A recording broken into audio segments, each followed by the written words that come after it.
Sir ನಮಸ್ತೆ. ನನ್ನ ಹೆಸರು ಮಹೇಶ್ ಗುರು ಅಂತ. ನಾನು ರಾಮನಗರದವನು. ನಾನು ರೆಬಲ್ ಸ್ಟಾರ್ ಅಂಬರೀಷ್ ಅವರ ದೊಡ್ಡ ಫ್ಯಾನು. ಮತ್ತೆ ಸಿನಿಮಾ ರಂಗಕ್ಕೆ ಬಂದಿದ್ದು ನಾವು ಅವರ ಇನ್ಸ್ಪಿರೇಷನ್ ತಗೊಂಡೆ. ಈ ಆರೋಪ ಅಂತ ನೀವೇನು ಕೇಳ್ತಾ ಇದ್ದೀರಾ ಸರ್, ನಾನು ಈಗ ಕೊತ್ತಲವಾಡಿ ಅಂತ ಸಿನಿಮಾ ಆಗಸ್ಟ್ 1 ರಿಲೀಸ್ ಆಗಿತ್ತು. ಆ ಸಿನಿಮಾದಲ್ಲಿ ನಾನು ಕೂಡ 3 ತಿಂಗಳು ಹೆಚ್ಚು ಕಾಲ ಅಭಿನಯಿಸಿದ್ದೀನಿ. ಅಂದ್ರೆ ಒಡನಾಟದಲ್ಲಿದ್ದೆ, ಮತ್ತೆ ಅಭಿನಯ ಕೂಡ ಮಾಡಿದ್ದೀನಿ. ನಮಗೆ ಬರಬೇಕಾಗಿದ್ದಂಥ ಪೇಮೆಂಟು ಬರಲಿಲ್ಲ. ಅದು ನಮ್ಮ ಡೈರೆಕ್ಟರ್ ಕಡೆಯಿಂದ ಡೈರೆಕ್ಟರ್ ಥ್ರೂ ಹೋಗಿರೋದು. ನಾವು ಯಾವುದೇ ಪ್ರೊಡಕ್ಷನ್ ಇಂದ ಆಗಲಿ ಮ್ಯಾನೇಜರ್ ಕಡೆಯಿಂದ ಆಗಿ ಹೋಗಿದ್ದಲ್ಲ. ಹಂಗಾಗಿ ನಮ್ಮ ಡೈರೆಕ್ಟರ್ ಮತ್ತೆ ಮಧ್ಯ ಒಂದು ಮಾತುಕತೆ ಆಗಿತ್ತು. ಒಂದು ಪ್ಯಾಕೇಜ್ ಕೊಡ್ತೀವಿ ನಿಮಗೆ, ಡೈಲಿ ಕನ್ವಿನ್ಸ್ ಇರುತ್ತೆ, ಮತ್ತೆ ಆಕ್ಟ್ ಮಾಡ್ಕೊಂಡು ಹೋಗಿ ಅಂತ ಹೇಳಿದ್ರು. ನಾವು ಕೂಡ ಅದೇ ತರ ಓಕೆ ಮಾಡಿದ್ದು. ಓಕೆ ಮಾಡ್ಕೊಂಡು ಹೋಗ್ತಿದ್ದು. ಮತ್ತೆ ಮುಹೂರ್ತಕ್ಕೂ ಮುಂಚೆನೆ ಒಂದು ಅಡ್ವಾನ್ಸ್ ಕೊಡಿಸ್ತೀನಿ ಅಂತ ಹೇಳಿದ್ರು. ಅಡ್ವಾನ್ಸ್ ಆಗ್ಲಿಲ್ಲ. ಅದಾದ್ಮೇಲೆ ನಾವು ಕೇಳ್ತಾ ಬಂದು ಸಿನಿಮಾ ಸ್ಟಾರ್ಟ್ ಆಯ್ತು. ಪದೇ ಪದೇ ಕೇಳಲಿಕ್ಕೆ ಆಗ್ಲಿಲ್ಲ. ಮಧ್ಯದಲ್ಲಿ ಒಂದು 10,000 ಕೊಟ್ಟಿದ್ರು. ಅದ್ ಬಿಟ್ರೆ ಯಾವುದೇ ಪೇಮೆಂಟ್ಗಳು ನಮ್ಗೆ ಬಂದಿಲ್ಲ. ಮತ್ತೆ ಶೆಡ್ಯೂಲ್ಗಳೆಲ್ಲ ಮುಗೀತು. ಸಿನಿಮಾ ಟಾಕಿ ಪೋರ್ಷನ್ ಮುಗೀತು, ಮತ್ತೆ ಸಾಂಗ್ ಮುಗೀತು, ಫೈಟು ಮುಗೀತು, ಎಲ್ಲವೂ ಕೂಡ ಕಂಪ್ಲೀಟ್ ಆಗಿ ಎಡಿಟಿಂಗ್ ಎಲ್ಲ ಮುಗೀತು. ಡೈರೆಕ್ಟು ನಮ್ಮನ್ನ ನೆಕ್ಸ್ಟ್ ಕರೆದಿದ್ದೆ ಅವರು ಡಬ್ಬಿಂಗ್ ಕರೆದಾಗ್ಲೂ ಕೂಡ ನಾವು ಡಬ್ಬಿಂಗ್ ಬಂದು ಮುಗಿಸ್ಕೊಟ್ಟ. ಅದಾದ್ಮೇಲೆ ಅವರು ನಾವು ಕೇಳ್ದೋ, ಸರ್ ಇಲ್ಲ ಸರ್ ಪೇಮೆಂಟ್ ಎಲ್ಲ ಕ್ಲಿಯರ್ ಆಗಿರಲ್ಲ ಸರ್, ಹೆಂಗೆ ಸರ್ ಅಂದಕ್ಕೆ ಅವರು ಇನ್ನ ಪ್ರೊಡಕ್ಷನ್ ಇಂದ ಬಂದಿಲ್ಲ, ಬಂದ ತಕ್ಷಣ ಕ್ಲಿಯರ್ ಮಾಡ್ಕೊಡ್ತೀವಿ ಅಂತ ಅಂದ್ರು. ನಾವು ಓಕೆ ಇರ್ಲಿ, ಯಾಕಂದ್ರೆ ಸಿನಿಮಾ ಅಂದಮೇಲೆ 100 ತೊಂದರೆಗಳಿರುತ್ತೆ, ಇರ್ಲಿ ನಮ್ಮ ಪೇಮೆಂಟ್ ಓಲ್ಡ್ ಆದ್ರೂ ಪರವಾಗಿಲ್ಲ, ಸಿನಿಮಾ ಚೆನ್ನಾಗಿ ಬರಲಿ ಅನ್ನೋ ಒಂದು ಉದ್ದೇಶಕ್ಕೋಸ್ಕರ ನಾವು ಸುಮ್ಮನೆ ಇದ್ದೆ ಸರ್. ಮಧ್ಯಂತರ ಈಗ ಸಿನಿಮಾ ಎಲ್ಲ ಕಂಪ್ಲೀಟ್ ಆಯ್ತು.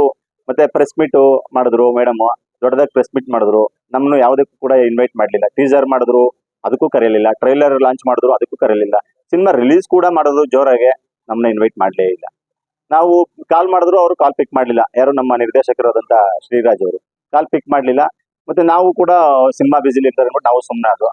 ಆಗ್ಲೂ ಕೂಡ ನಾವು ಏನು ತಲೆ ಕೆಡಿಸ್ಕೊಳ್ಳಿಲ್ಲ. ಯಾಕೆಂದ್ರೆ ಈ ಮಧ್ಯೆ ಅಕಸ್ಮಾತ್ ನಾವು ದುಡ್ಡಿನ ವಿಚಾರ ತಗೊಂಡ್ ಬಂದ್ರೆ ಮೀಡಿಯಾದಲ್ಲಿ ನೆಗೆಟಿವ್ ಆಗುತ್ತೆ ಸಿನಿಮಾಗೆ ಅನ್ನೋ ತರ ನಾವು ಬರಲಿಲ್ಲ.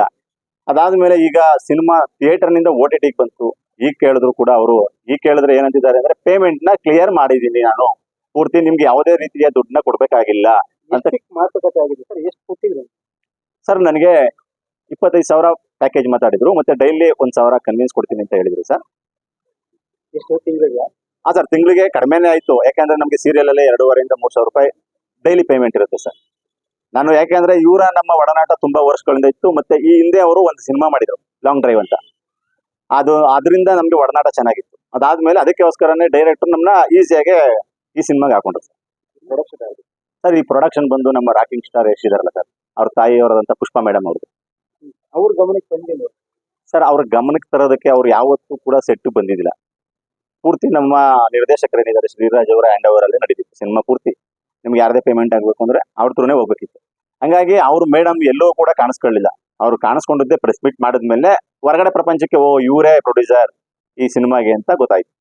ಅಂದ್ರೆ ಈಗ ನಿಮ್ಮಂಗೆ ಈಗ ಎಷ್ಟು ಜನಕ್ಕೆ ಮೋಸ ಆಗಿದೆ ಅಂತ ಗೊತ್ತಾಗ್ತದೆ. ವಿಡಿಯೋ ಮಾಡಿ ಹಾಕ್ತಿದ್ದೀವಿ ಸರ್ ವಿಡಿಯೋ ಡಿಲೀಟ್ ಮಾಡೋದಕ್ಕೆ ಸರ್ ಒಂದು ಮುಖ್ಯವಾದ ಕಾರಣ ಇದೆ ಸರ್.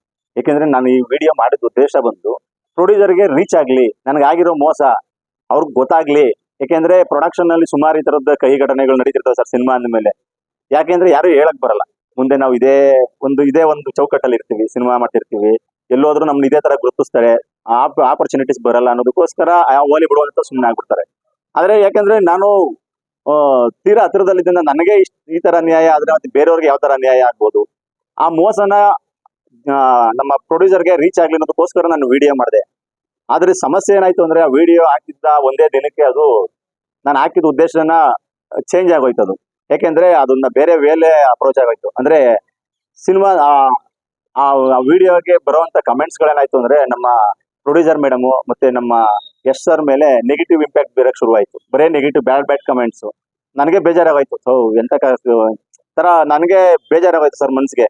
ಹಂಗಾಗಿ ನಾನೇ ಡಿಲೀಟ್ ಮಾಡ್ಬಿಟ್ಟೆ ಅದನ್ನ. ಈ ಕಲ್ಗಟ್ಪುರದಲ್ಲಿ ನಿಮ್ಮ ಡೈರೆಕ್ಟರ್ ಕಂಪ್ಲೇಂಟ್ ಕೊಟ್ಟಿದ್ದಾರೆ ಸರ್ ಈಗ ತಾನೇ ಒಂದು ಮಧ್ಯಾಹ್ನ ಕಾಲ್ ಬಂತು ಸರ್.